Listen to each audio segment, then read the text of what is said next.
Hello, book nerds. Welcome to the first ever First Geek 411 book club. Before we get started, remember you can always find us on all the socials as One Geek 411, as well as our PlayStation community. Join our Discord server to chat with us between podcasts. Email us at 1stgeek411@gmail.com. Check out the show notes on our website, onegeek411.com, and watch our regular podcast on Twitch every Monday night at 7:15 Mountain Time, and find the video on our YouTube, and rate and subscribe wherever you listen to podcasts. Let's get into it. We read The Adventures of Sherlock Holmes by Sir Arthur Conan Doyle. And here is a quick rundown of what we read. 12 short stories, including A Scandal in Bohemia, where the King of Bohemia needs to regain an incriminating photograph from Irene Adler. The Red-Headed League, where Jabez Wilson, a redhead, has been working for a red-headed league that has mysteriously disappeared. A Case of Identity. Miss Mary Sutherland is engaged to be married, but the groom disappears on the way to the church. The Boscombe Valley Mystery, where James McCarthy is accused of murdering his father, but his friend Miss Turner is convinced he is innocent. The Five Orange Pips. Threatening but cryptic letters have resulted in 2 deaths, and John Openshaw fears he is next. The Man with the Twisted Lip. Mrs. St. Clair sees her husband in the upstairs window of an opium den, but upon searching for him, no trace can be found. The Adventure of the Blue Carbuncle. A policeman finds a lost hat and goose, and upon preparing to eat the goose, a countess's lost gem is found inside it. The Adventure of the Speckled Band, in which Helen Stoner seeks Sherlock's assistance in solving the mysterious death of her twin sister and avoiding falling into the same danger. The Adventure of the Engineer's Thumb. Victor Hatherley comes to Watson having had his thumb cut off after a life-threatening and mysterious hydraulics job. The Adventure of the Noble Bachelor. A nobleman marries a wealthy American, but the bride disappears shortly after the ceremony. The Adventure of the Beryl Coronet. A banker has taken a crown as collateral for a loan, but it has been nearly burgled out of his own house. A piece is missing, and he suspects his own son. And finally, The Adventure of the Copper Beeches. A governess takes up a new position, but is disturbed by her employer's strange requests and the off-limits wing of the house. And who are we? Excellent question. I'm Shanine, and with me, I have Emma. Hi, all the way from Colorado. And Cameron. Hello there. Excited to be here tonight for book club. Yay. And Chris. Nothing like a little wine with your book.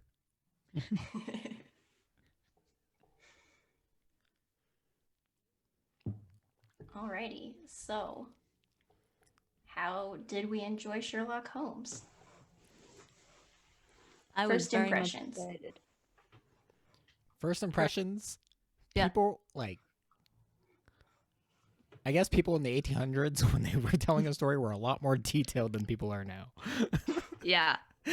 Like when people start providing details to Sherlock, it's crazy how succinct they are. It's like, we're going to tell you a mystery. So we're going to make sure to tell you everything. We're going to take at least 3 pages to tell you all the details that I definitely remembered from this traumatizing event that happened to me. Please, listen to my story. I think it's really interesting how well people recalled it, to where like it's in it's the 5 orange 5 orange pips. the 5 orange pips. I didn't remember if there was a longer name for it, where it's like, how long was it between these 2 deaths? Well, it was 7 years and 8 months. And it's like, you sure did that math quickly. Very quickly. Like there's no approximation. It was boom. Exactly. It's like some like Right I on would the have been nose. like where's be like maybe 7, 8 years ago. I don't know. Yeah. What year is it now? Oh man. I'll say overall I really liked it. It's kind of interesting when you don't have like how do you show someone being observant without the ability to like move the camera and do stuff like that? Because it's Yeah. like because basically Sherlock is just calling out these things, and it's like, oh, interesting. But without, as someone who like my main connection to Sherlock is the films and the BBC series, it's kind of interesting to see how that different mediums can translate that aspect of the character. Which is just making note of like, oh, he arrived via train and worked at a very specific typewriter this morning before arriving.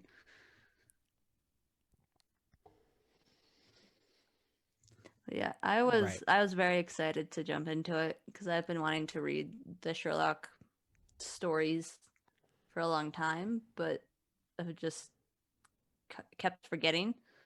So I was very excited to jump into even just a small chunk of all of the Sherlock stuff that exists out there, which is Doyle wrote a lot. And so this was just 12 short stories, but I was super excited, and there were definitely a couple of times where I just couldn't put the book down because I wanted to just keep reading. So I really liked them. There were some bits and pieces that kept getting repetitive after a while, but overall I really enjoyed it. Yeah. Like obviously like it's cool reading these because like so much of our like modern intake of like any crime drama or anything is ultimately based on this format for the most part. Granted, they have to fit in a little more with like modern technology, but I mean, like reading these stories in general was cool, like because it's taking out the forensic aspects that we are so focused on anymore, which is cool. Granted, I mean, if someone tells you a story like that, it's hard not to figure it out. I will say, kind of on that, it felt like there were not that many crimes. Like, it felt like I have this minor inconvenience based on my own actions. Yeah. I need your help. Most of them did end up being like, oh, it was a minor inconvenience or just a misunderstanding or like just things like that. I think that may be from our just general perception that Sherlock Holmes is a crime solver instead of just a crazy, well-rounded, observant person. Yeah. Like, and ultimately his work book is ultimately just mysterious things, like things that people like need assistance with. And that's how he makes his living. He's not actually employed with the police. Granted, he partners with them periodically, but you know, he's not an actual detective per se. He's got the skills of one and beyond, but don't tell that to the detectives in in London here, apparently. Yeah, apparently not. Yeah, like some of the stories didn't even seem like mysteries. Like they really were like the Adventures of Sherlock Holmes, where I feel like we associate him solely with mysteries, and some of them were just like weird escapades. Yeah. Which were probably my favorite stories, though. The ones that weren't related to crime were some of my favorites, for sure. Yeah. Just like, okay. Like, getting into that question a little bit, like, my favorite one was definitely the Twisted Lip, or Man with Twisted Lip, or whatever its title is. Just because it was just random things happening, and also Watson runs into Sherlock at an opium den, which just like, okay. We're just adding a whole another thing onto the list of things Sherlock has an issue with. Yeah, and I mentioned this either on one of our podcasts or in the Discord or both. I love how, like, for the time, how casually they mention that Sherlock is on cocaine. Yeah. Like, obviously it hasn't always been illegal, but they're just like, yeah, so I smoke cigarettes and do cocaine, and like, no big deal. Moving on with my life. I mean, right. Well, granted, yeah.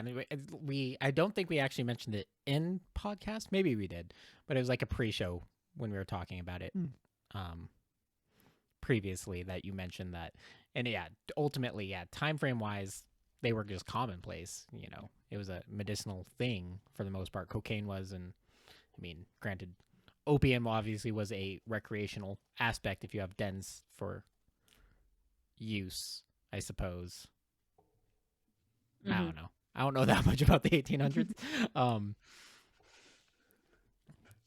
But yeah, and I like that the modern interpretation takes that, like, in there, like, obviously, like, with these type of mental facilities, you're gonna have some problems, and they turn it into an actual vice, and a character flaw versus just something that he does in the Adventures of Sherlock Holmes. Yeah, which is something you definitely see in like the BBC series where he like relapses at some point. If I remember correctly, like they actually turn it into a vice, as you said. Whereas in the original source material, it's just like no big deal. And then I think that's one of the things I like about the modern adaptations is they actually take some bits and pieces of what was normal back then and readjust them without ruining the rest and the base material beyond recognition. Right. Yeah, the book definitely presents Sherlock as like a very amicable person for the most part. Yeah. He's like, "Oh yeah, by the way," and like gives his deductions, and it's done, and they move on. Whereas, like, obviously, having that kind of background and kind of knowledge in the modern interpretation, he's like more standoffish toward people. He's in general he does have a superiority complex in the modern takes. Whereas you don't, at least in reading this, I did not get any of that from Sherlock. He's just like, "Oh, I have my friend here," and he's not like, he doesn't really talk down to anyone throughout the series, like from what I've read. And I'm like, oh, okay. Yeah, I was noticing the same thing. There's a point where Watson is describing Sherlock and saying that, like, the easy courtesy for which he was remarkable. And I'm like, well, that's not how we would describe any No. like modern day Sherlock at all. Like, Not in the slightest. no. Like, yeah, he was so like gentlemanly and I think even more like reserved and calm. Like another time, Watson said, Sherlock Holmes was transformed when he was hot upon such a scent as this. Men who had only known the quiet thinker and logician of Baker Street would have failed to recognize him. And again, a quiet thinker, I don't think is how we would describe our modern Sherlocks. Well, and he even describes Sherlock in that way a couple different times. Just he mentions at least how he's transformed, if you will, when he's on a scent, and he mentions it just a couple of different times of how it just sort of changes. So there is that consistency throughout of a point that we wouldn't necessarily describe the modern versions of him as. Right. I mean, the only thing like that Watson really puts in place in like one of his downfalls is his aptitude with women. I think it mentions in the Scandal in Bohemia that he overestimates himself in that category. In a sense, I'll find the passage while you guys continue talking, just because I thought that passage was really funny. Yeah. But just sort of on the same subject line, there was one point that I mentioned briefly beforehand that really made me laugh. But it was in A Case of Identity when they figured out that the stepfather had been escapading as the fiance for his stepdaughter or whatever. And Sherlock basically says, "Yet there was never a man who deserved punishment more than you," referring to the stepfather. And goes on to basically threaten the man with a whip or a riding crop, and with no like real intention to do him harm, but just like there was no basis for sending him to the police or getting him arrested. But Sherlock was just like, "You've done something wrong. I'm going to threaten you with a whip not actually use it, but threaten you, and Mhm. you're going to run away terrified. And it was so unexpected, just hitting upon that after all of these pages of and moments of, oh yeah, he's a pretty nice dude, all things considered, unrelated to the modern adaptations. He's just gonna threaten this guy with a whip or a riding crop without any full intention of harm, but we're just gonna throw you off your tracks. And yeah, so that was something that I found really funny. So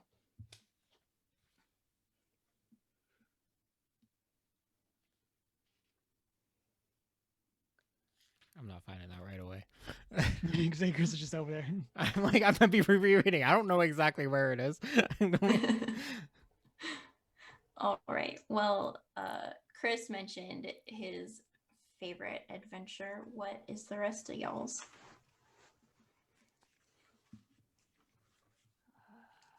So I really love I guess my two favorite are the 5 Orange Pips and then the Redhead League. I specifically like the 5 Orange Pips because it doesn't really resolve. Like Sherlock figures it out, but there's not like an ending. And so I really like that, which is just kind of like, they presumably sink in the middle of the ocean. yeah. And then I like the Redhead League just because it seems so preposterous. Yeah. And like just that anyone, and I'm sure people, I mean, it's basically a con scheme, like a con man, but like it just seems so roundabout as a way to con this guy. Like, Yeah. sure, do what you got to do, but like, so those are my two favorite. Yeah, the Redheaded League was definitely one of my favorites too. And then, and that was one that I was going to mention. And then the other one for me was probably the Copper Beaches at the end, just because it also felt like, to me, a little bit unresolved in the same way that the 5 Orange Pips was, because the young woman who was being held captive was just sort of rescued by her fiance. And then the dad gets, we know it's the dad, but the dad gets hurt by the dog. But he doesn't really, it has a sense of being unresolved. But I just liked it because it was like, yeah, the fiance climbs down through the sky roof and isn't fooled by the tricks of the father. So Like it's a happy ending, but it's a happy ending. Like Sherlock comes in to save the day or anything. Yeah, right. Exactly. I mean, one of my other favorites is the Adventure of the Barrel Coronet, I guess. And maybe it's because it was a little more straightforward, but also like I mean, out of them all, it's like, okay, the way it presents the format in, okay, we have the guy, maybe, and then Sherlock comes in and disproves it. And then obviously it was kind of like, this was one that I predicted. And that's just because the I guess not the actual dad, but like the stepdad or whatever to the I don't know, what would you refer to, the ward? I don't know. Was way too doting on them and critical of the son. And it's just like, well, it's obvious that the son didn't do it. And because he's like, they emphasize this point where they're doting on this like adopted daughter, I guess, that she might have something to do with it. Yeah. I definitely was unsurprised by that one as well and saw it coming. My favorite was the Blue Carbuncle, just because it was so ridiculous. Like, because a case of mistaken identity. Exactly. A case of mistaken identity with a goose, and then they're going on like a literal goose chase trying to figure out where this goose came from. Do you think that term comes from this story specifically? I would not be surprised if it at least encouraged the saying. Because it's hard to like determine, because like a wild goose chase is obviously something that can very easily come from something written in the 1800s versus some reasonable in life situation, I guess. Where most people just don't run around chasing wild geese. Right. Yeah. It was so ridiculous. And then the way that Sherlock like reverse psychologied the one goose seller into giving him the information that he wanted was just, it was hilarious. I loved it. I like his reasoning Yeah. too. He's like, well, because he's a gambler. Yeah. If I would have just offered to buy the information, I would have gotten not. Sorry, I had firmly bet to you for it. search. So I mean, like, I have a feeling that story specifically was inspired by the concept of wild goose chase, but I guess a wild goose chase comes back from the 1500s. Okay. Fair enough. Reason being is, I guess there were like types of horse races where the riders had to follow a lead rider through an unpredictable course. And in watching it, it just reminded people of flying geese in the formation they were following. So they called it a wild goose chase. I don't know. That's what Google says. Words be crazy. Someone needs to message Away with Words on NPR to figure that out. That would be nice. Let's get them on the show, guys. A syndicated radio show. Why not? Dream big. What was everyone's least favorite adventure? So mine was The Adventure of the Noble Bachelor. Yeah. Just because it, again, coming at this, and we kind of already hit on this, with the idea that Sherlock is like this investigator. Again, this is just like, I'm sure to the guy, like, oh, your wife disappeared, that's a big thing. But it's really like, yep, her other husband's here. Like her first husband who's not dead. Like, it seems like one that like obviously people are gonna freak out because their spouse, like their new, especially their like just married spouse has vanished.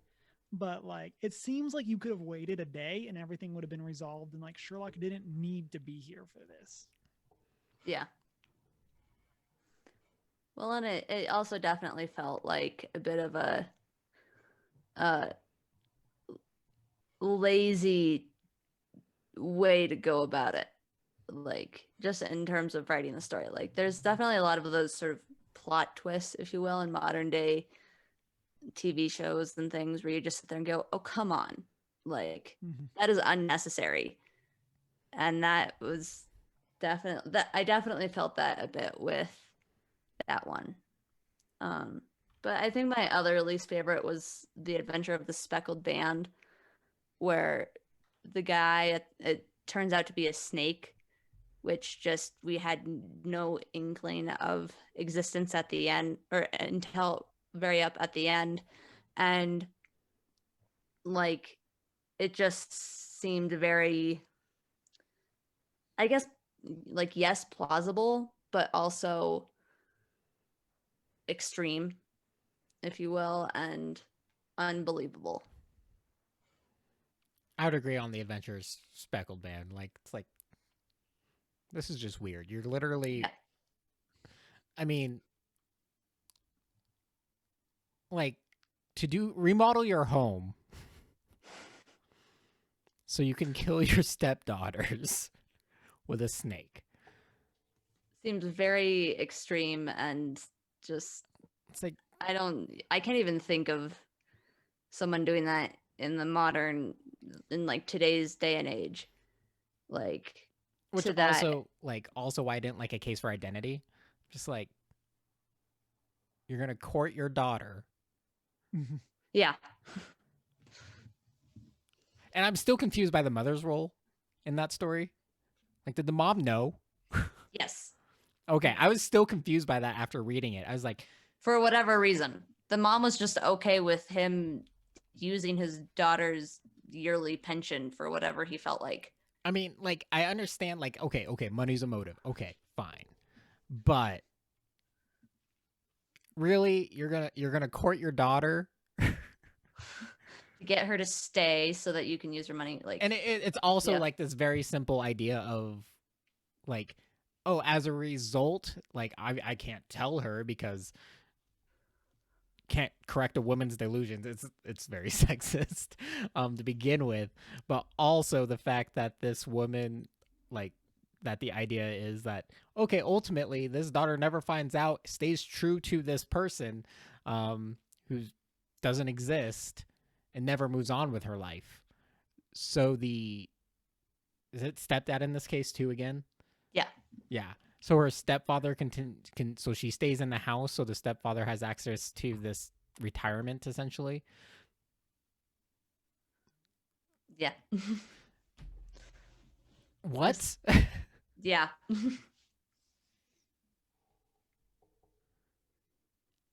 Yeah. Like, I mean, it has the surprise effect, but it's just like the wrong kind of surprise for me. I'm just like, no, this is wrong. This is messed up. And also, I guess, like, they explain the fact that she didn't notice because she has sight problems, right? Yeah. Did I get that right?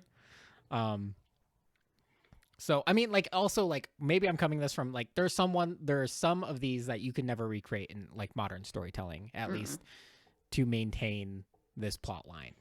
No. Just because it wouldn't hold up. Right. Or it's just super creepy and no one wants to watch that. No. Or that, yeah. Watching a stepfather get dressed up to court their stepdaughter in disguise and then having to explain why the daughter didn't recognize the stepfather or anything like that. Yeah. Although, like, I mean, they can do it like a catfishing style episode, I guess, Yeah. where they never actually meet in person. And that's like the one way I like could see it holding up. But if they were to, I feel like that would be a little more difficult to maintain, because in the case of the original, he has the motive of having access to her yearly stipend when she's a young adult. Whereas in today's day and age, as a young adult, once you've hit like the 18 years old, you are, in the eyes of the law, an adult, and you have to give permission for the parents to have access to that kind of fund that's set aside for you. In general, she's always had control over the funds. Yeah. But because she resides under their household, their roof, essentially, she gives them permission. So that's already established even in this story, in that if she should move out or get married, she maintains it. She gives them access she's not a burden. Right, but also as like in the sense of like current day, I feel like the role of women in society has shifted enough that like she would, in that scenario, a young woman would be more aware of her financial standing in the sense of right wanting to, well, like I was saying, the book's more sexist. power. Yeah, exactly. Like again, Just it straight up was also sexist. written in the 1800s. Right, so right. And like half these stories are related to that too. The fathers manipulating the daughters to maintain financial security, which is super weird because like typically like in most traditional senses, when we think about like old timey, you're trying to get rid of your daughters so you don't have to support them. Yeah. Shanine, what was one of your least favorites? I don't know if you said. My least favorite was The Man with the Twisted Lip. What? I know you said it was your favorite, but this just all could have been avoided if the husband hadn't been lying to his wife. I mean, that's fair, but it's also just entertaining. Like this was probably one, like I liked it just because it was a super entertaining story, and like the wife, like this confusion of, it's like, oh, he was beckoning me and then he disappeared, instead of, oh, I was surprised. If I were to take that one and turn it into like an episode or something, it would be like a comedy type thing where it's just almost like a what's the Shakespeare as where it's just like all of these unnecessary things happen for unnecessary reasons. And if people had just shown up, like you said, Shanine, like if he was just honest, then it all could have been avoided.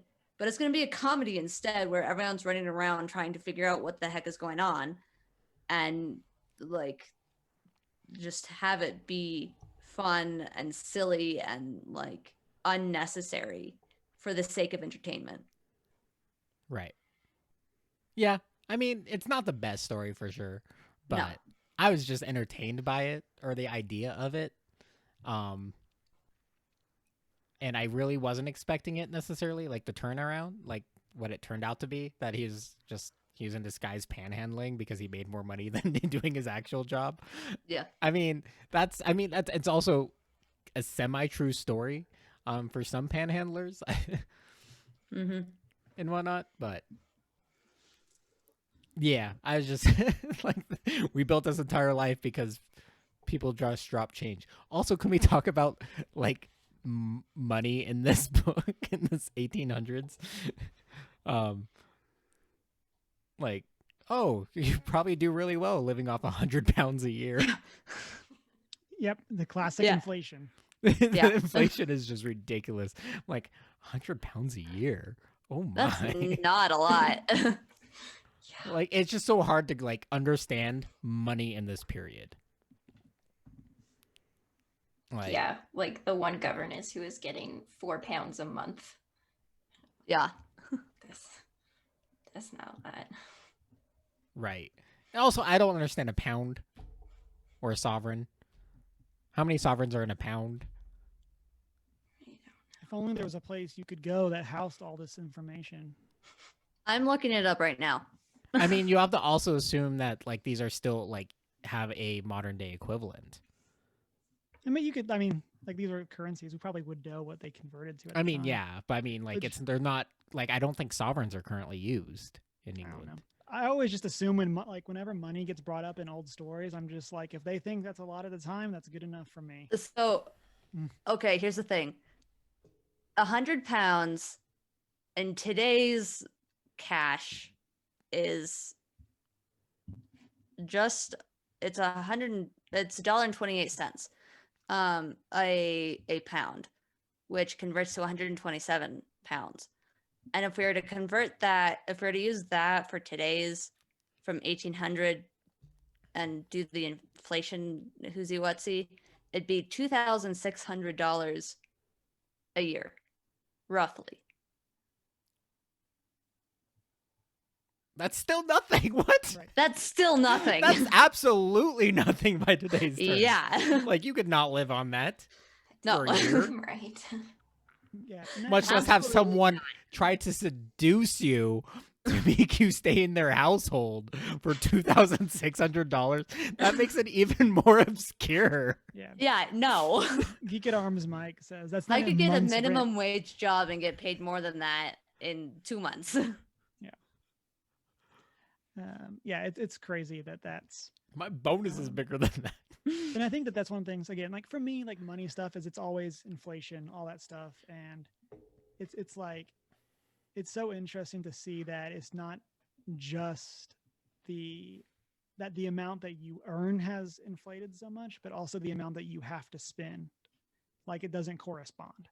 Right. And Granted, they which, don't I mean, get is the into a lot classic of the arguments for cost increasing aspects minimum wage and all that stuff. but- in the book either. They don't get in terms of like costs, so we don't know exactly like is Right. there technically rent, or like how does that Right, work? which is why, like, to me, like all the money, like every time in books, like even in like fantasy where it's completely made up, it's just Mhm. like, how did the people react?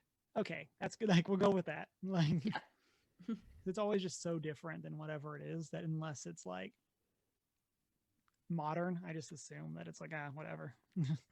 Yeah, they did mention that one receipt from the fancy hotel, I think in the Oh, Noble yeah. Bachelor, where things cost like £8 and stuff. And that was at like the fanciest hotel. Mm-hmm. So, yeah. £8 was a lot. I'd say I want to live during this Apparently. time, but then I'm like, no Let's see, technology, and I'm brown. Health issues, medical issues, science, just Mhm. all of that stuff that in general, Racism. racism, all of those Which is things one of you the just stories. So you don't know. want to deal with. Yeah. That's true.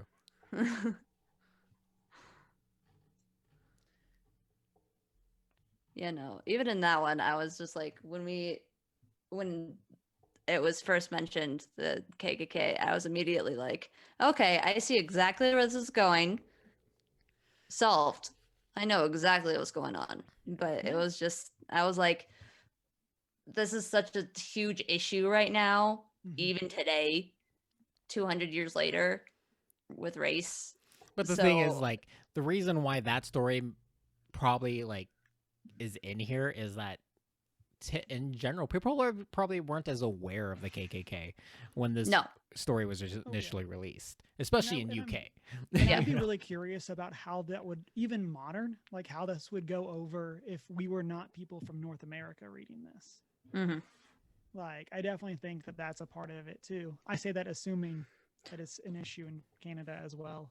But Well, like, and but I know like that's for us. Like, it's just so much a part of our culture, and like Emma said, like it's such a big thing right now too. yeah. Where it's like, it turns out even in 1891, the KKK was bad. Like, just as a reminder. Well, bad and people. there was even a line in that where I think it was Sherlock mentions that it had been disbanded, and I immediately went in my head, yeah, no, they're still around. Sorry to break it to you, but it still exists and it's still a problem. I mean, even the I mean, like, I think maybe what he's referring to is it was disbanded in the original sense. Obviously, they had a new uprising in the mid 1900s. 1900s, You know, yeah. when with the Civil Rights Act and everything, we started seeing more of that again. Yeah. But yeah, I mean, like in general, they probably would have been disbanded, kind of. In the literal sense, Right. if you will. Yeah, like when he said KKK, I like in Gone with the Wind, they make reference to the KKK, so I wasn't like surprised hearing it from that era. I was just surprised hearing it from like British literature. And I was like, wait, like that KKK? Like, I was a little surprised. I was like, this is probably not what I'm expecting. No. And then it was exactly what I was expecting. Yeah. I was like, oh, Yeah. okay, fine. Well, and it also comes after the redheaded leak, so I was like, okay, is this either this is what we're actually talking about, or it's some British league that just so happens to have the exact same initials, which I highly doubt in what like was mentioned on the previous page, in the sense of this guy disliked black people, and that's why he moved back to the UK from America. So I was just like, I highly doubt it's some random league that was made up for the sake of the story. So Oh no! Overall, though, I think my other least favorite is the Adventure of the Engineer's Thumb. I'm just like, what is this? Also, you have an entire room to turn into a hydraulic press to mint coins. I mean, you got to counterfeit how you're going to counterfeit. yeah. Like, I mean, You yeah, gotta do I just what feel you like gotta do. the work and cost of doing that is more than you're probably minting. Then again, you could get away with a lot with for 100 pounds worth of coins. Right, I guess. That's Like, why I they mean, kill yeah. all their specialists. like I if mean, you can mint have one to pay pound them. coin, I get it, like, but I feel like you don't need a mint the size of a room. And that's probably where most of their problems were do. coming from, is because they had a press the size of a room. If they made a smaller press that didn't have as many mechanical issues, they probably wouldn't have even had the murder specialist, because they didn't need him as often. So I can fix that myself. Technicalities. True. All right, so what was everyone's favorite character? Main and side. so maybe it's because of the BBC show, but I was super excited to see Irene Adler. Like, Yeah. that, and especially like, I mean, and of course, like, this isn't the beginning of these stories of Sherlock It's Holmes, Irene. but like just that it opened up on her. I'm sorry. Do you read it in your head as Irene? No. Or do you just feel like pronouncing it as Irene because you can? Well, Actually, what happened was a lot of the times, like and the Chris older, wanted to make fun of me. yeah, some of the older like readings I found of this, they all pronounce it Irene. Really I'm sorry, weird. the last E. Really weird. Okay. School teacher time. The last E is a magic E, which makes the first E say its name. Therefore, it's Irene, not Irene. The last E is a magic E, so it doesn't say anything. Older English is completely different. If you know I Tolkien, don't you care. understand that older English is completely different. Tolkien, don't even care. when we interpret Tolkien's words, like we have to Let's keep reinterpret. it on. But I'm Sherlock. just Okay. saying, like some of the older readings I've heard, especially from Britain, pronounce it Irene. Just throwing that out there. I'm not going to start saying it that way. I am just saying that when I was trying to find my audiobook, it's like, because it's so early on, it's like anything I listen to, I was like, okay, this is a little weird. Okay, we moved on to another one. And then they said it again. I was like, okay. Yep. So what I was saying, like, I really liked seeing Irene, and again, and it's that kind of that similarity, that getting to see the similarities here between those two characters, and very much where they get that inspiration from. I think it's really interesting that, like, it makes me wonder, like, does she show up again in other stories? Because like she's referenced throughout these. Yes. As the does. Okay. woman. Yeah. And so it's just kind of one of those things that it made me really Yeah. curious, especially This because is it's just one. the first introduction of Oh, her okay. into the. It's like random reference connection. When River Song shows up in the library episode with the 10th Doctor, we know nothing about her. She just shows up, and then we don't learn anything more about her for another like 3 seasons. It's the exact same thing. I was just really cool. That's definitely something that I found interesting. And again, that's mostly because of the show, but that just having that connection point right away. But I was hyped. In terms of main characters, I guess I liked Watson. Like, it kind of felt like Watson just kind of along for the ride for most of this, and Yeah. like. It's just like we're going on it, like very much like the Hobbit kind of thing of we're going on It's an funny because he adventure. played Watson. Which exactly is that it's the Yeah. the actor that like I'm got going him. on an adventure. And so I thought that was, like I said, to me it doesn't feel like there's much to love about Holmes in these, and maybe that's because these are more short stories. But Yeah. so I guess Watson by default. Well, and you definitely get a sense of Watson through how he perceives the events that happen around Sherlock. Like, I put down, I noticed, so whenever Holmes would make some grand conjecture, one of the things that Watson would say pretty frequently was, "My dear Holmes," and it's like surprise, and it just made me laugh. But you definitely get, of all the characters, you get the most sense of who Watson is through his interpretation of things.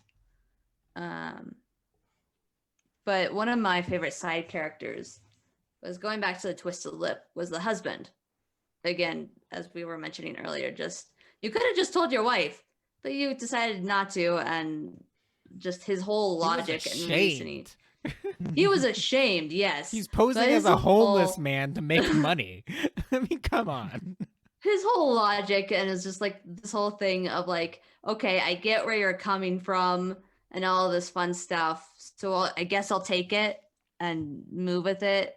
But it was definitely just the sense of him trying to hide it because he was ashamed. But then it all came to light, and he was just trying so hard to support for his wife. So, yeah. In the Copper Breaches, I really like the governess. Yeah. Like, I don't know. She's probably like from what we've seen, she's probably one of the better put together women in the stories. Like, in general, she's obviously smart. She's cautious in a sense and a little skeptical of like what's happening, but also like, okay, she's observant, similar to Holmes, like in a sense that, okay, it's like, okay, they keep looking out this window and keep making sure I can't see out it.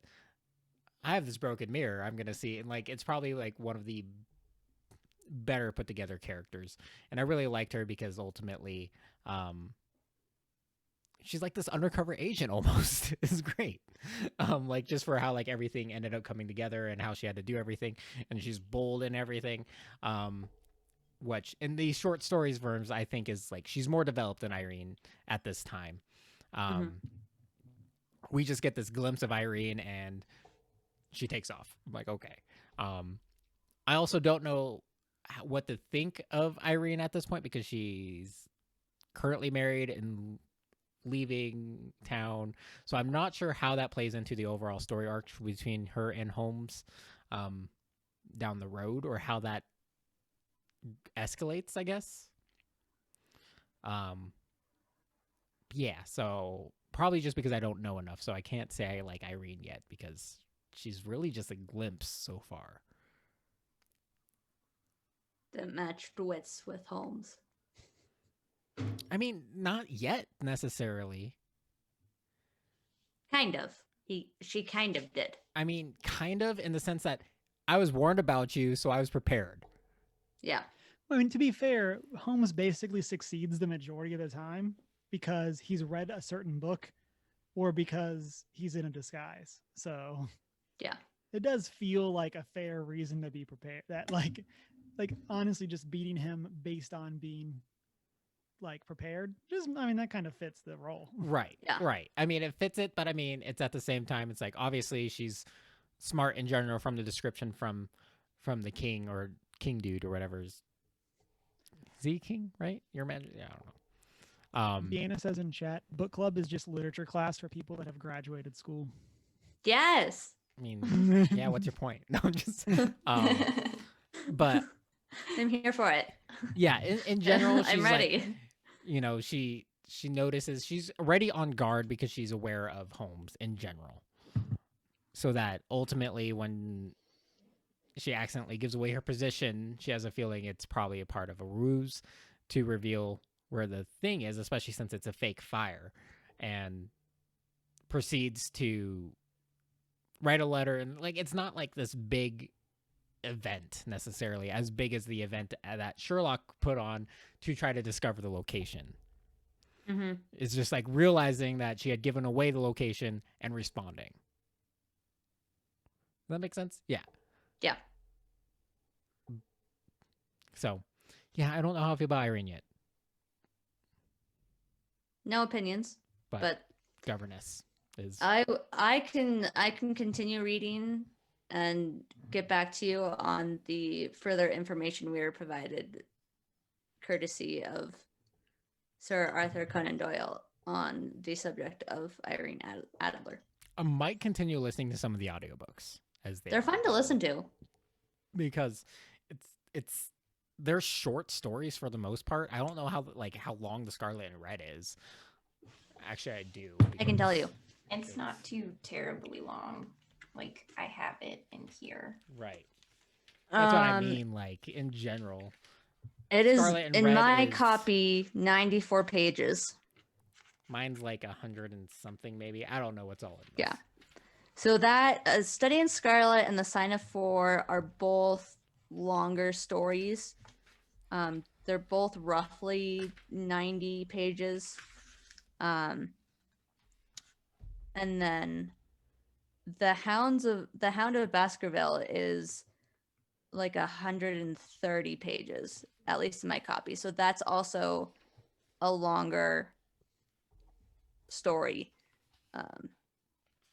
So most of the stories that Doyle wrote, most of the Sherlock stories are short stories, at least in this first volume of mine that I have, because they were published in like magazines. I think in and general he wrote newspapers. shorter stories. Yeah. granted, yeah, and then like the actual novel was a Scarlet, and then everything else was built. I mean, a study in Scarlet, and then everything else was built in after that. Yeah. I think, but I don't know. Apparently, he had a taste of adventure when he served as ship's physician on a Greenland sea whaler while still a student. Therefore, he longed to travel after graduation, and so took a position as doctor on a ship en route to West Africa. I have this whole mini informational section on Doyle in the front of my book. I wonder how many of his 30 novels and 150 short stories are Holmes. We know at least 12 of the 150 short stories are Holmes. At least 12. Plus another. Again, if only there was a magical internet box we could go to look up things No, That's we're another acting like we're 11. in the 1800s right I now. know. Cameron. as we live stream. It's the only way As we we can live stream understand. via Zoom on this magical computer device. Right. Did you have a favorite main character, Chris? I said the governess. I think she's a Oh, side main character. I mean, there's two main characters. Right. Yeah. It's Holmes Well. and Watson. Right. If- That's why I said if that's we like can- Watson's mind by default. Right. If we I can mean- count the landlady as a main character, I'm always here for the landlady. Represent. Even though she never says anything and only shows up like twice. I mean, just because in general he's better, like he's actually what's being developed, you know, it's gonna be Holmes. I mean, Watson is there to get Holmes to explain his process. Yeah. That's his purpose as the narrator of the story. But other than He's the that, he doesn't- translator for the audience. right. He doesn't actually have a purpose other than also carrying a revolver when they go on these escapades. I mean, Occasionally patching someone up if they get and he doesn't hurt. get to use it. no. Never. No. Like, that's what I he wanted uses from the it story. If once. Watson got He to did. actually oh, did he? Yeah, and the copper breaches at the the end. copper He breaches. uses the Oh, to revol- shoot the dog. shoot the dog. Yeah, I mean, like in general, like he's like pack it just in case things can get, and then like nothing actually happens. Yeah. And again, like I think that falls in line with the lack of, in general, the lack of action in these. Yeah. Like there's definitely a lot of like something happened, then Holmes went off and solved it, and then now explains it to us. Yeah. Definitely a good amount of that for a chunk of these. By no means all, but It's like they prepare for so much danger. Yeah. But no danger happens, for the most part. I mean, yeah, and so I mean, yeah, the only like real glimpses we get into Watson in this is Holmes analyzing him. Mm-hmm. And so, I mean, I don't have a real connection to Watson in these stories as it is.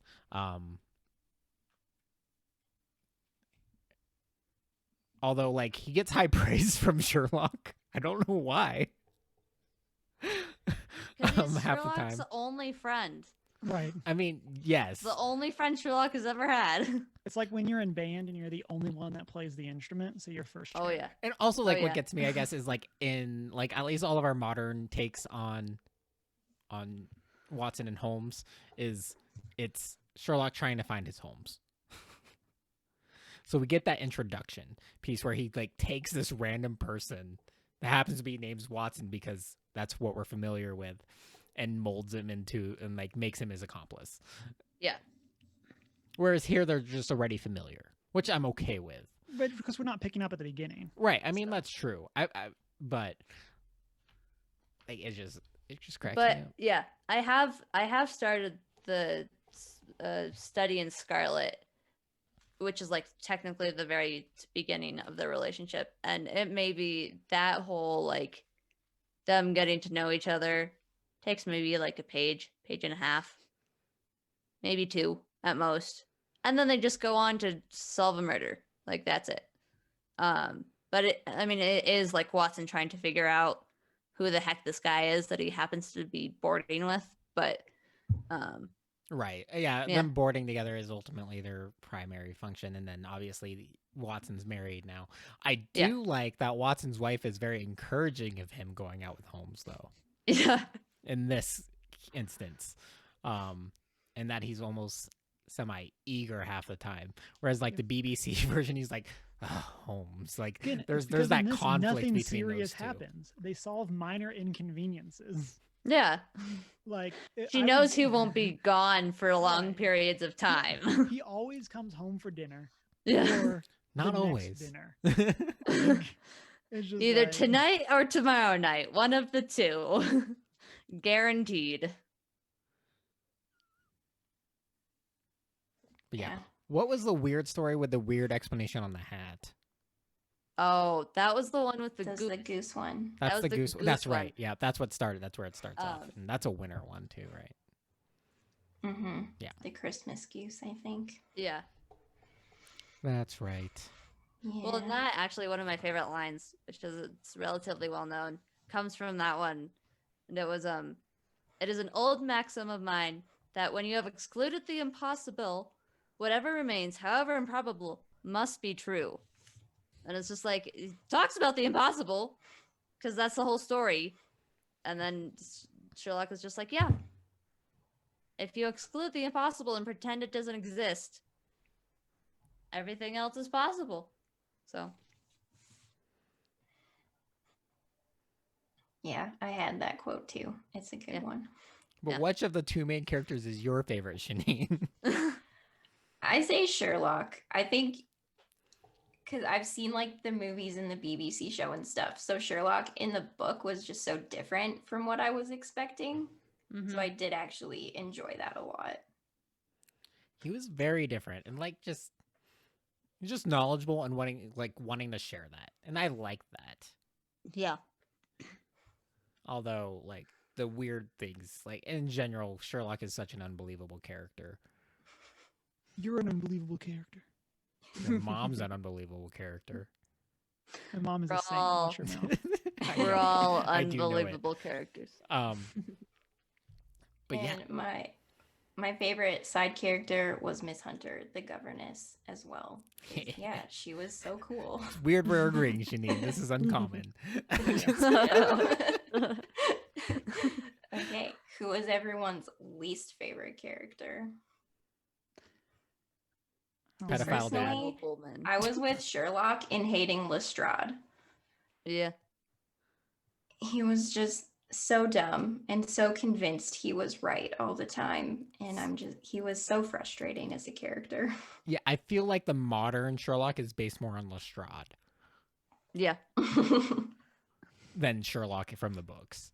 Like, Yeah. they just mesh those two because, but at the same time, like in general, Sherlock has a good relationship with the police rather than Sherlock being a necessity for the police Yeah. Mhm. in this story. It's like they bring him something. It's like Sherlock brings stuff to them, and he's like, "Oh yeah, let's do this with you." It's like, okay. Normally, it's like, "Get out of here, Sherlock. We don't need you." Yeah. Yeah. But yeah, Lestrade is also critical. Like, also, like I liked him because he's kind of critical of Sherlock. He's like, he has the possibility to make a good detective. But like he's just not there yet or something. Like the way he quips about it kind of offers a humility to Sherlock in a sense, having that additional like criticism maybe, but also just elevates Sherlock and makes him more personable Mm-hmm. in these interactions. But I enjoyed how sarcastic Sherlock got with Lestrade. Like, Yeah. at one point he says, "You are right. You do find it very hard to tackle the facts." got him.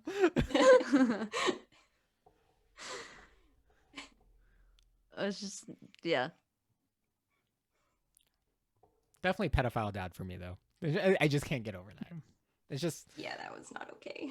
No. it's like, how do you stay in character that long to begin with your For me, daughter, there's a with your lot stepdaughter? of like, there are people that are bad people, like that one, who like they're my least favorite because they're disgusting. Then there's ones that are like you know what? I just like the characters in this story were just all forgettable, and like they're just I'll use I mean, because again, it was my least favorite, the noble bachelor. It was like Yeah. all of that just kind of felt like none of you matter, like none of you are interesting, Mm-mm. like. And again, maybe it's just because I didn't find that. Well, when you mystery tell people, compelling. when you tell stories in so much detail, it comes off really dry. Well, yeah, I mean, it's like, what are you like? Just, like. My personality is an attention to detail. I can recall events from 7 years and 2 months ago. Oh, the 5 orange tips. Oh, the 5 orange. Also, rip that guy. Yeah.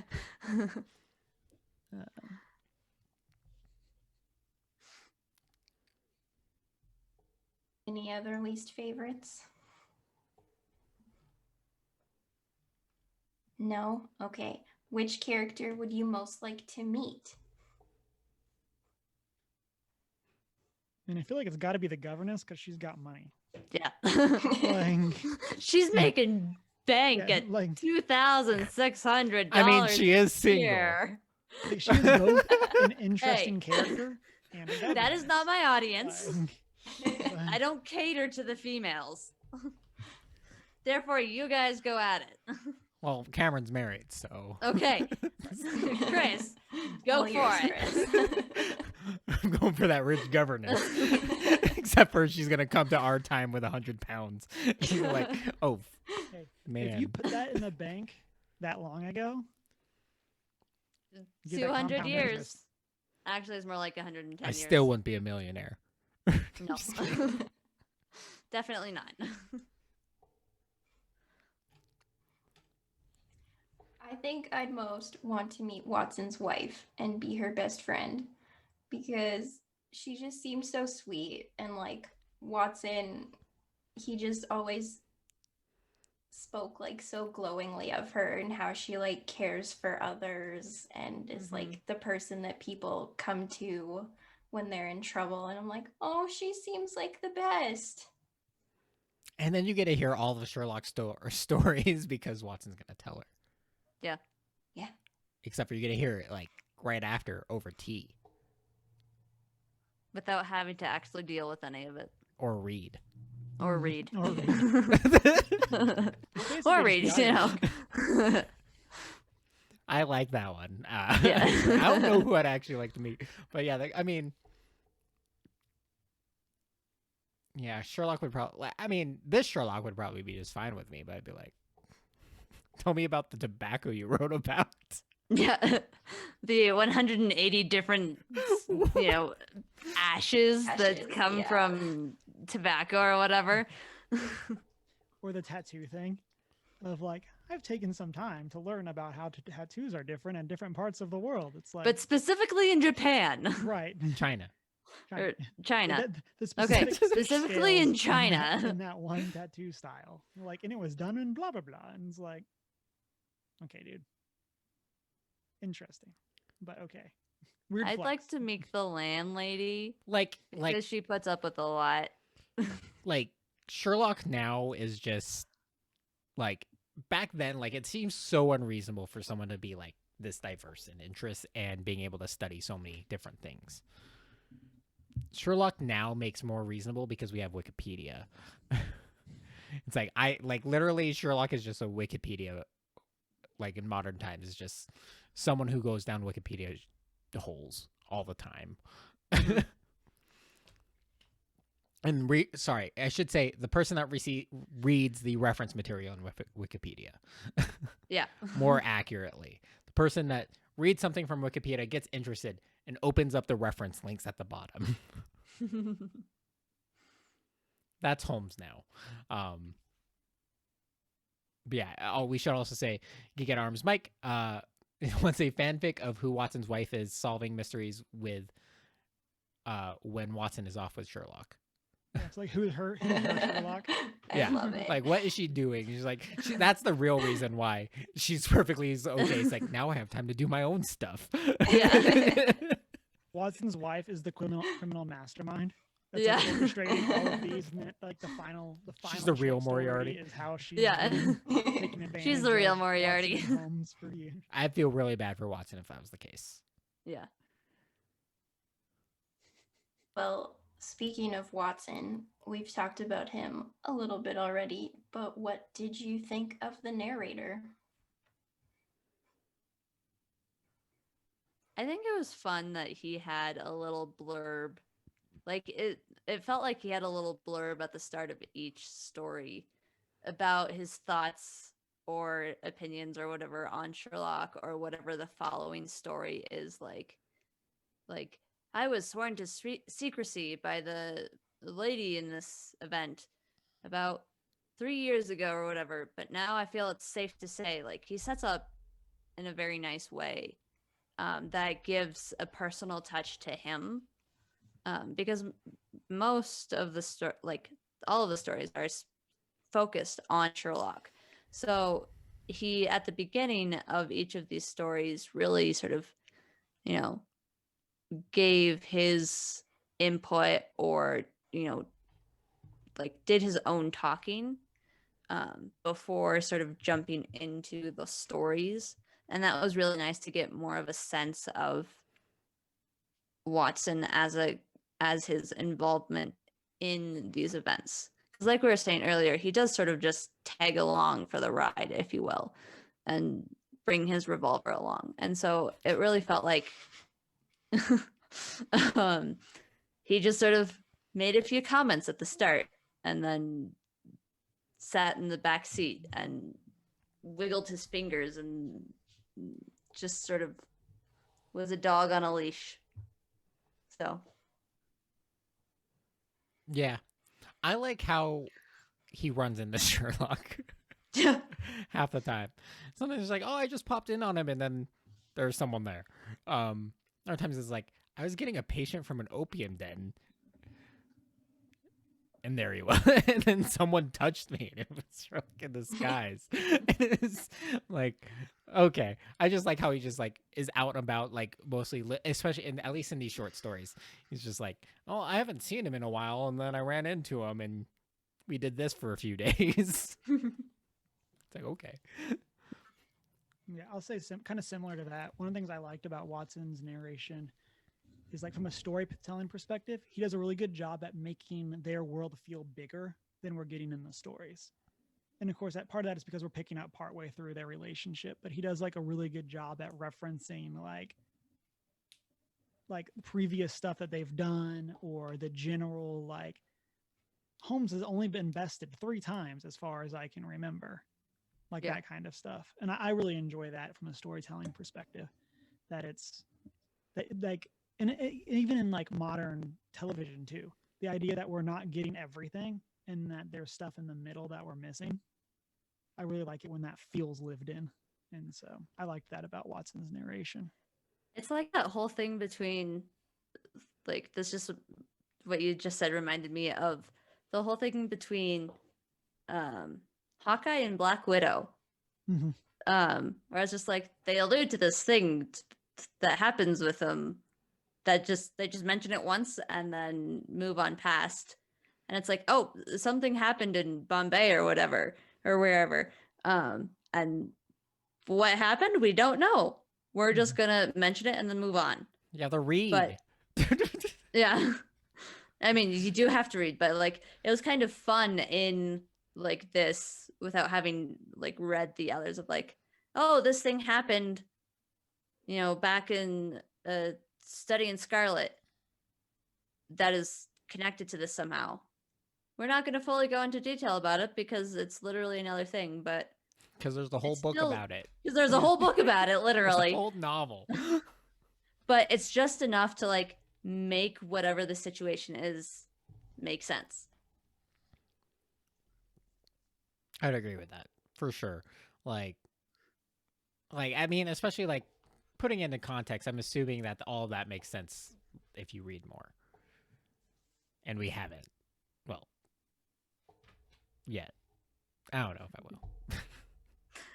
Keyword there. Yet. Janine, what'd you think? I think Watson's narration is so different from what I'm used to in a novel. Like, I think I'm used to getting like really deeply into a character. And like we got like glimpses and like little snippets of Watson's life, but didn't really get to like know Watson. And obviously, like it's about Sherlock, but we don't, I feel, get to really know Sherlock either. It's just kind of like it's very almost objective narration aside from his like infatuation with Sherlock and how much he loves him, but Right. Mm-hmm. Like in it general, felt there's distant. right. Like essentially, there's no actual like development of our main characters, which is also why I Yeah. had a hard time picking which one I like best. Like, Yeah. I mean, I was Yeah. entertained by the adventure, but there wasn't like any actual growth or development for characters that they have to go through. I mean, they're already well developed characters in general. They're like, it's like I don't have to develop anymore. I'm well read and I know all this stuff and I can observe everything. That's Holmes's character, and I mean, He just sort of plateaus. right. I am definitely more he's stopped intrigued curving in and- Watson's background as a result, though. I definitely Yeah. agree with that.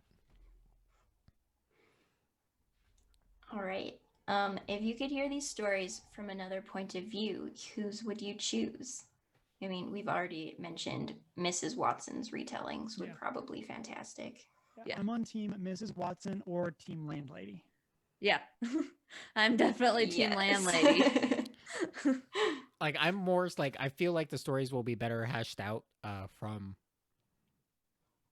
Mrs. Watson's point of view, just because Watson disappeared again. Like I sent him out to go pick up a patient from the opium den, and then I get this message back, and he's gone for 2 days. I And just then think it would, yeah. apparently think this it- is what he was yeah. doing. Like that's a great perspective. But then you do also get that, like, what if Miss Watson was also like whenever John wanders off, she just wanders off on her own as well and like, does her own crime solving or whatever. But I do think it'd also be entertaining to get the landlady's perspective of just like, oh no, he's doing another chemical experiment late into the night. What mess am I going to have to clean up now? Oh no, we've got this random weirdo knocking at my door looking for Mr. Sherlock Holmes with a limp and, whatever scenario they're stuck in. Like, just her getting all these random people coming in off the street to have this person solve their issues for them. And just her, like, it becoming normal. Like her having her, sister or whoever over for a cup of tea one day and having, this whole scene with Sherlock happen. And she's just sitting there drinking her tea going, oh yeah, this is normal. And her sister or friend or whoever is going, this is not normal in any way, shape, or form. Like, this is just not what is considered normal life. And she gets a king of Bohemia in her house, though. Yeah. I mean, she gets to meet kings and all of these famous people simply by being a landlady.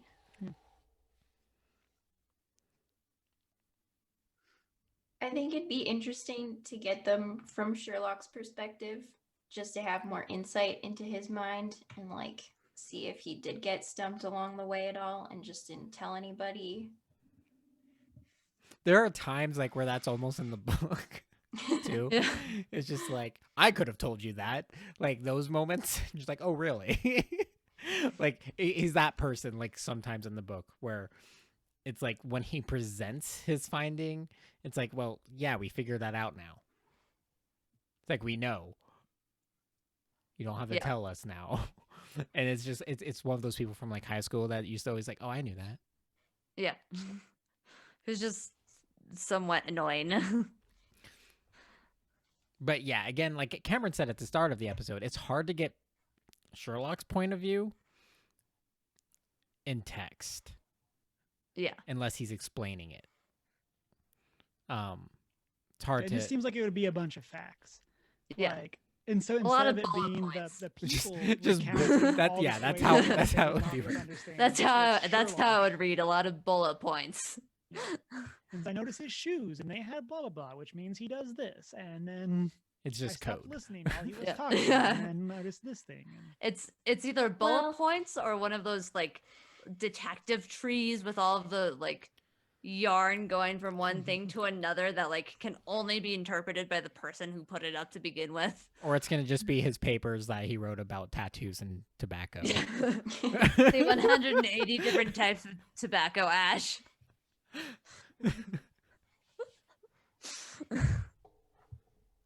I think not just like recording all of like his observations as they're happening, because obviously that's not going to be as interesting, but just No. like getting more of what he thinks and not just what he deduces, like getting more of his character and not just like, yeah, I know everything. I And mean, now I'm true. going to say that I know everything. But the question is, does he have a personality outside of facts and data? That's also If it the was question. from his perspective, I'd be able to we tell would you. know the answer to that. Yeah. And so if Holmes or if Watson actually took the time to ask Holmes about his personal life, and get to know him better, we would know that. We would. His But we personal don't. life is cocaine. And staying up until 2 a.m. doing chemical research in his beakers and tubes. I mean, ultimately, one thing I should mention. So yeah, Watson should write a little more about his like Sherlock's inspiration for composing music. Yeah, because it does come up in these stories when he does mention that Sherlock is quite the musician and composer of no less report. I think I forget exactly how he phrases that, but yeah, that would be like, because that is a creative process that does require some personality, maybe.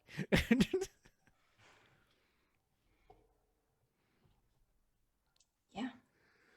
All right. Did you guys find the world and characters believable?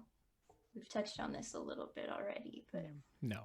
Yeah, I don't really have much to add to what I've already said. Like, Watson does a good job making it feel like bigger than just these stories, but in general, like Chris made the point earlier that like Sherlock as a character is just pretty out there. yeah. And so and the people that are employing him, no one remembers things like that. No. I dare say it was 10 past noon, and Yeah. And Yeah. in the and I grand remember scheme of everything this person things- was wearing. Yeah. what were you saying, Emma? Well, in the grand scheme of things, no, it didn't really feel believable, but it was still like well written enough that it was like, this isn't believable if you were to put it in real life, but it's still entertaining to read and enjoyable, and it's not so unbelievable that it's bad. It's like just enough unbelievable that you would go, yeah, this wouldn't happen in real life, or this person wouldn't remember that it was 10:30 and that their robber was wearing XYZ. But it's still like you still want to keep reading because it is interesting. yeah. I mean, I think kind of the clients, like the regular characters, maybe in their memory recall are not as believable, but I think just in like their range of like characters and like intelligence and like emotional reactions and stuff like that was more believable. Just like seeing kind of a range of humanity. And I think that he did try to make Sherlock a little more believable at times. Like there was a couple occasions where he had to look up notes from old cases and stuff like that. So Yeah. And on that, I think it's just funny that like the orange pips, it's solved because he opened the encyclopedia. Like, Mhm. get those notes. Right. I think though, like with all the potential detail and everything from this, I think that's what obviously lends to the success of modern interpretations. Because now you can include a character, you know what you want to include in the details presented, or what, but you can also have that character omit things while presenting things visually. So I think ultimately, because this is a text format and you're missing something, so they actually have to include. So like when they're in their narration, they ultimately have to include details that you normally probably wouldn't when you're describing things to someone else. Or Watson chooses to, I guess, in this case. And then also ultimately makes Sherlock's powers of deduction in the media platform, in modern media, more powerful because he's making inferences based on other things that you can portray in a visual medium.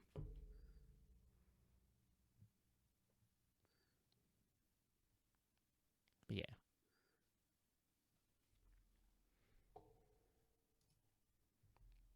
Okay, well, we have a few audience questions. Greg on Discord asks, did we guess any solutions? There were definitely a couple that I like figured out, like as we've been mentioning, like a lot of the clients would come in and sit down and like explain everything in very complete detail. Like there's definitely a couple where like when that was happening, I was like, okay, like with a case of mistaken identity, I think it was. I was like, it's probably the stepfather. He definitely has something to do with it. Probably someone dressing up or whatever. Like there was definitely once like all of the details were like laid out. I was like, okay, like I can figure this out pretty easily just given the context or the scenario.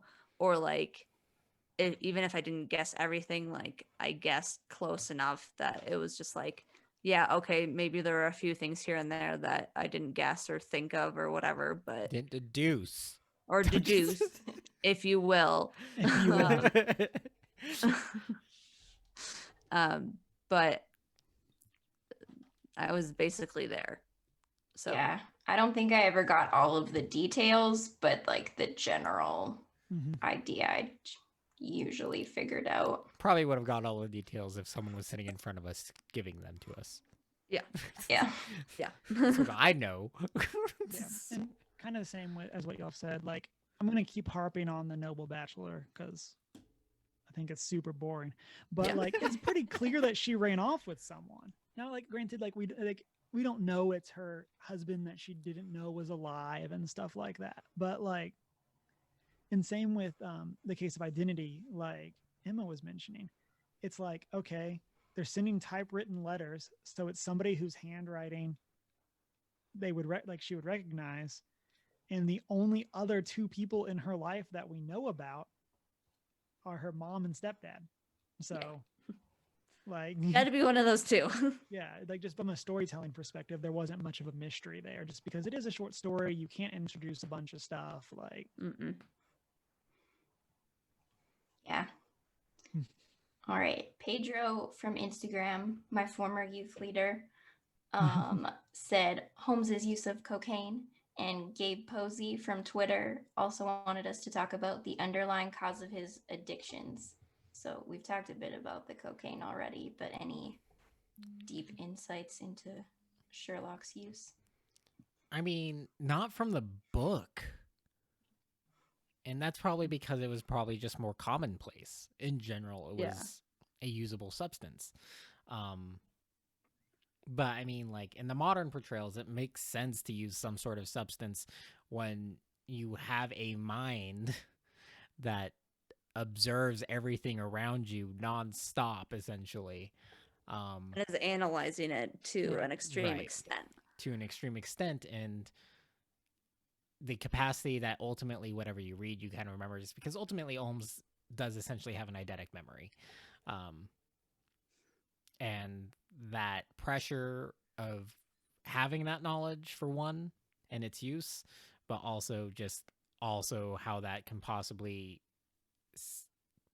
push you to being kind of, which they portray in modern portrayals the modern kind of, you're the outlier. You're kind of ostracized for knowing everything, for calling people out on their stuff, on their BS, and I mean, that all has very big psychological and social implications that can lead to, obviously, substance abuse and addictions. I have a quote.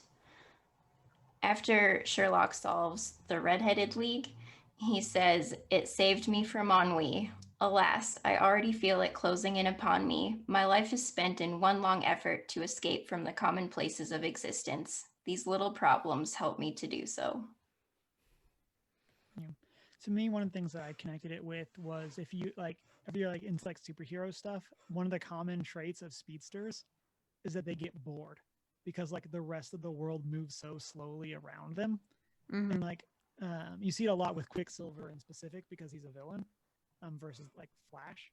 But you kind of get that same thing with, and I guess we've already hit on with Sherlock, where his brain is moving so much faster, like just through his ability to recall and observe, that he just feels that he has to slow it down. Sometimes he has to stop it. And like we get a lot more of that in the BBC show, but like you very much can, not that it's right, but you can very much see that like where that coping mechanism would come from. Even if you are using a substance that technically speeds everything up for you. Yeah. But I mean, like, you know, it's still like there's other aspects to that drug other than just the Zoom effect, I guess. Right. But again, like, well, like Pedro, it was specifically mentioned the cocaine. Like there are other drugs, and it's implied that Watson might not even know about all of them, like that kind of thing. Yeah. But makes me want to try it. No, I'm just kidding. Please Chris don't. beats it. Too late. Please do not. Too late. Got that all out of my system early on. Well, don't pull any more stunts, please. All right, moving on from drugs. Did anyone notice any biblical or theological themes?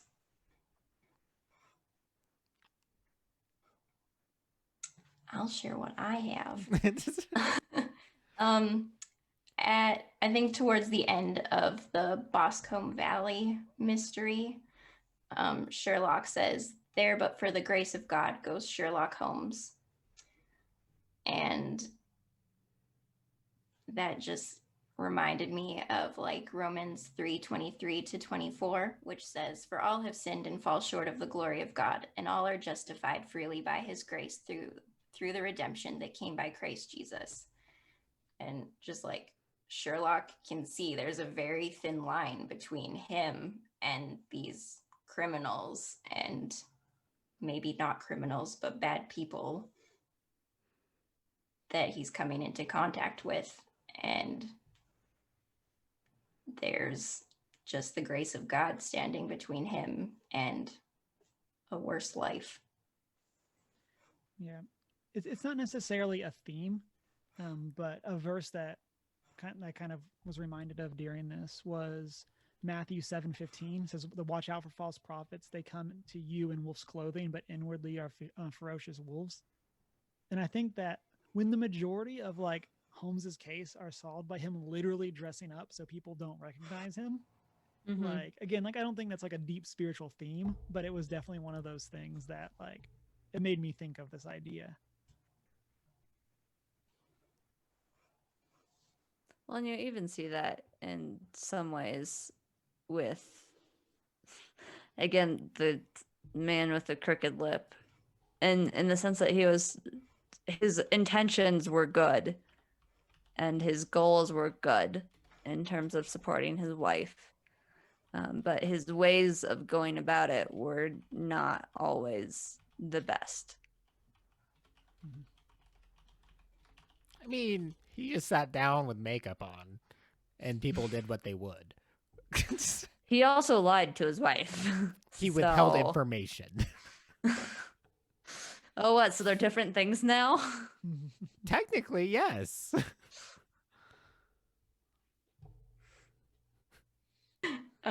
Speaking of that, as well as the Noble Bachelor, it just kind of reminds me of like a search for truth, and like you will know the truth and the truth will set you free. And yeah, that's Sherlock's always looking for the truth, not just what the facts seem to point to, but what the truth of the situation actually is. And he even shows compassion, which is not something I necessarily expected from Sherlock in these series. When he's like, okay, this old man committed this murder, gets his confession. He's like, I'm not going to turn you in, man. I'll wait till you're dead and I'll release your to get the innocent guy out. It's like, okay. I mean, he's very considerate of that, and even like understanding that ultimately the log isn't there. That the purpose of law is to prosecute and things like that, and there's are going to be exceptions where things need to come out later, or that the legal answer isn't necessarily the human answer, which we also don't see in the modern takes. No. Yeah. He's just anti-authority. He's just very chaotic at times in the modern takes, but he doesn't care about people. He's cares about keeping himself busy more so. Alrighty, any favorite quotes that we haven't hit on yet? Oh boy. So I have one that I've been waiting to share. So this is from the Scandal in Bohemia, and it's where Holmes is about to reveal his plan. And so picking up partway through, it's a conversation between Holmes and Watson. And Holmes says, "By the way, Doctor, I shall want your cooperation. I shall be delighted. You don't mind breaking the law? Not in the least. Nor running a chance of arrest? Not in a good cause. Oh, the case is excellent. Then I'm your man." And I just love that, like, especially in its context in this first story of just perfectly setting up their relationship. Are we breaking the law? Maybe. Is it going to be worth it? Sure. Yes. Like I said, I just loved that as that like quippy introduction to their characters. And Yeah.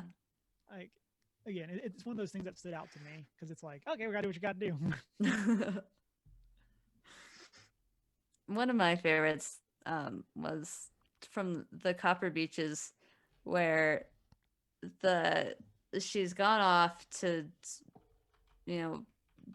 work for these people, and Watson is talking about how he's been, how he thinks of her off and on, and he just says, "A fortnight went by, during which I frequently found my thoughts turning in her direction and wondering what strange side alley of human experience this lonely woman had strayed into."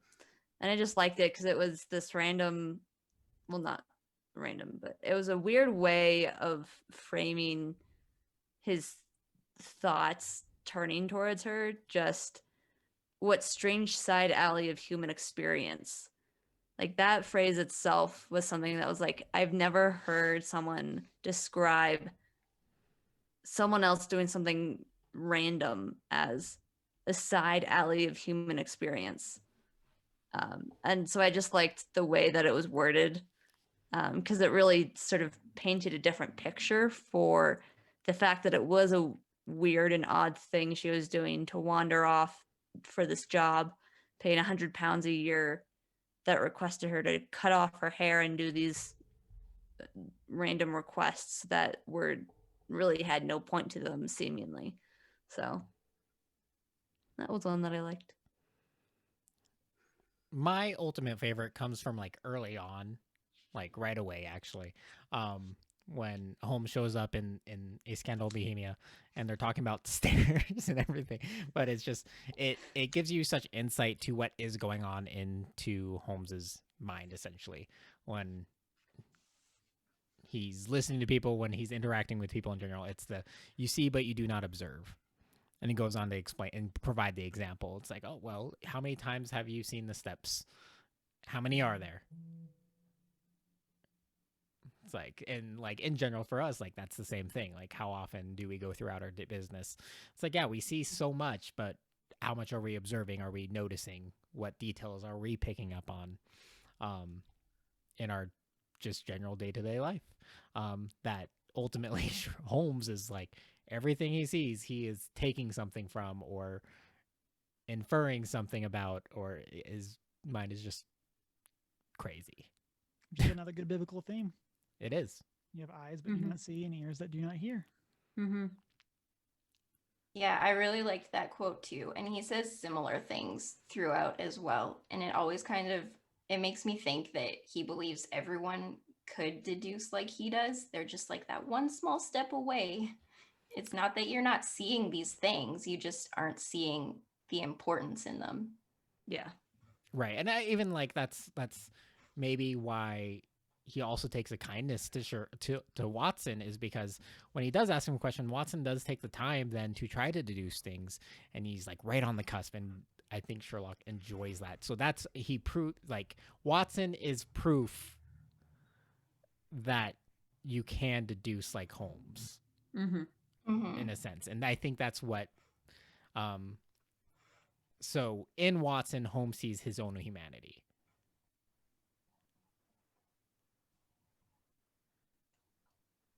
Like he's not just this weird outlier crazy person. Yeah. And that's very evident in the modern I believe in the like modern interpretation of Sherlock, is that Watson is what grounds Sherlock to humanity, or pulls him back from that abyss most of the time. Or they jump in together, whichever it is. Bottoms up. All right, we have touched on this throughout as well, but if anyone has anything more to add, how does Doyle's Sherlock compare with the other Sherlocks we're familiar with? He definitely is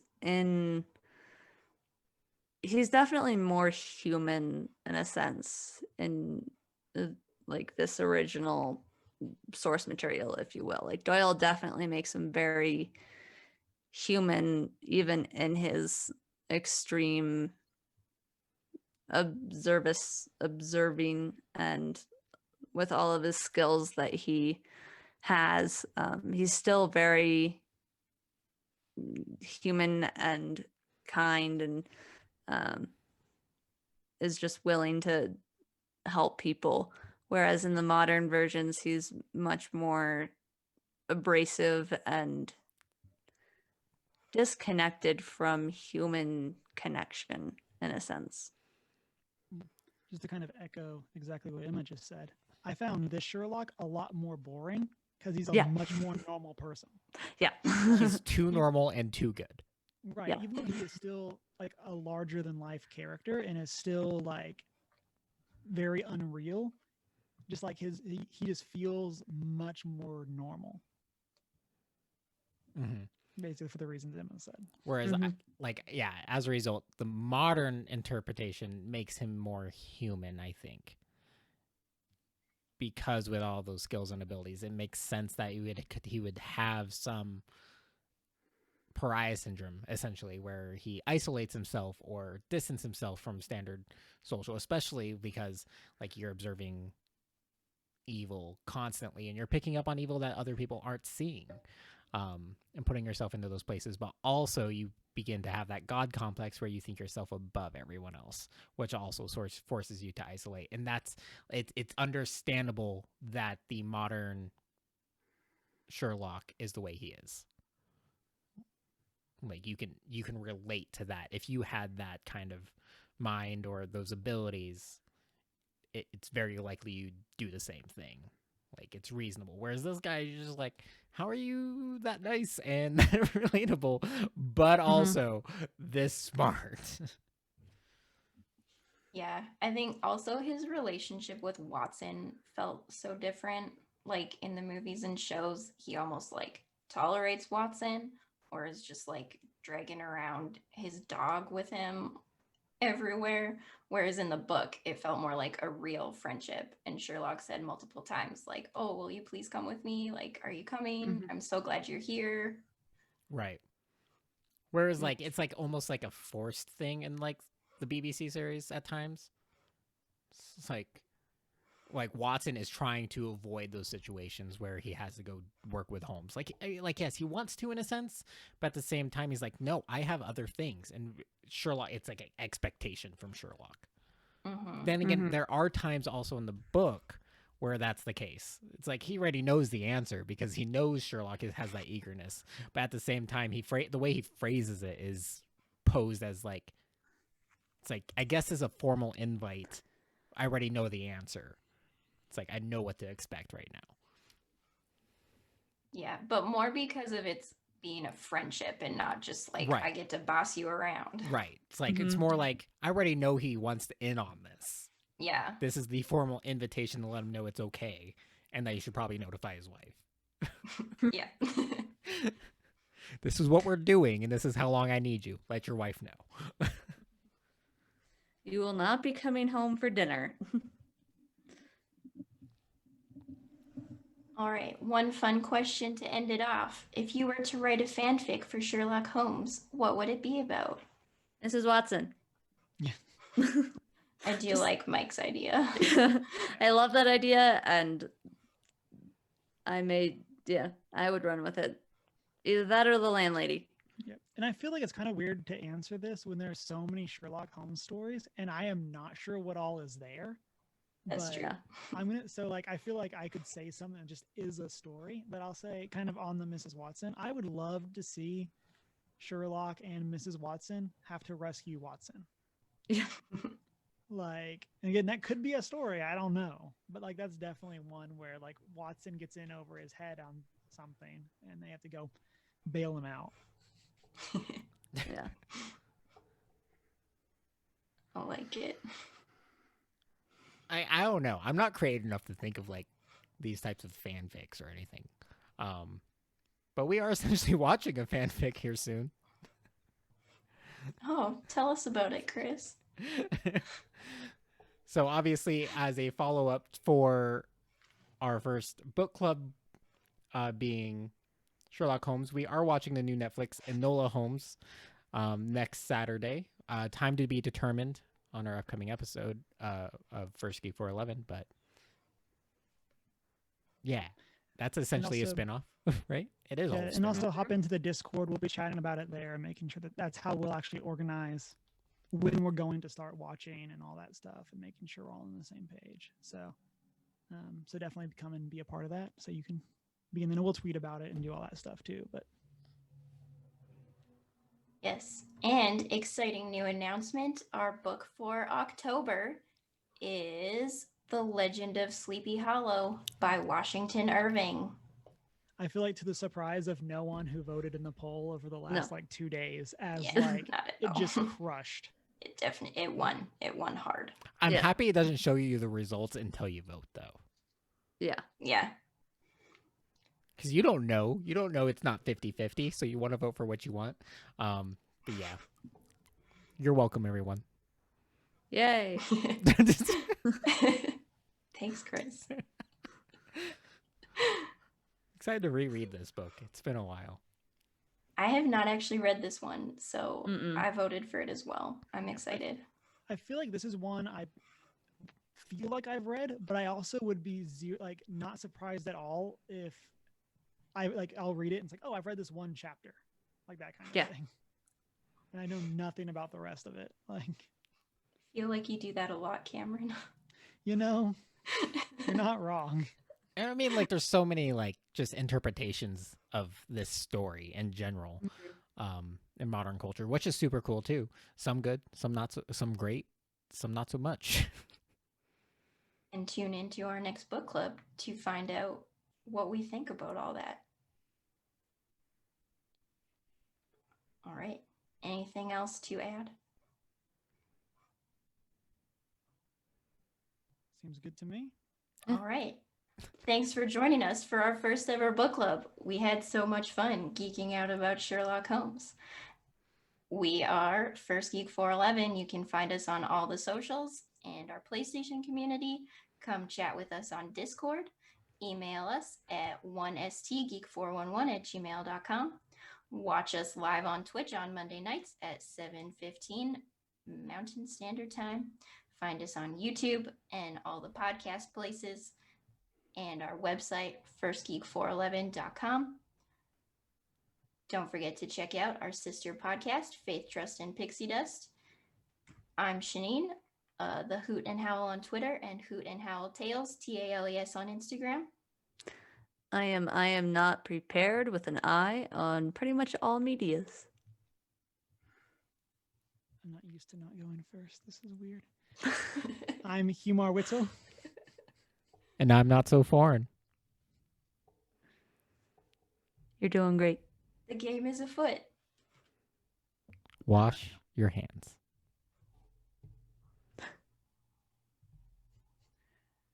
And I observed